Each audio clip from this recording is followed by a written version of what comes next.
এই যে ম্যাডাম, আপনি কি করেন একটু বলবেন? আমি এই বাড়ির একমাত্র বউ, মানে এখানে আমি ফুল টাইম চাকরি করি কোনো বেতন ছাড়া। আপনার যোগ্যতা? আমার ভোর 5টা থেকে কাজ শুরু হয়, রান্না করা, ঘরবাড়ি সামলানো, ধোয়া মোছা।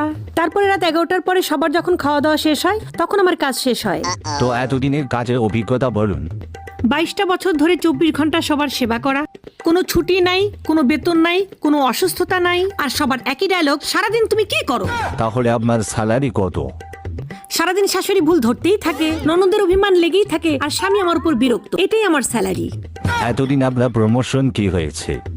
আগে বউ ছিলাম, এখন মা হয়েছি, কয়েকদিন পর শাশুড়ি হব।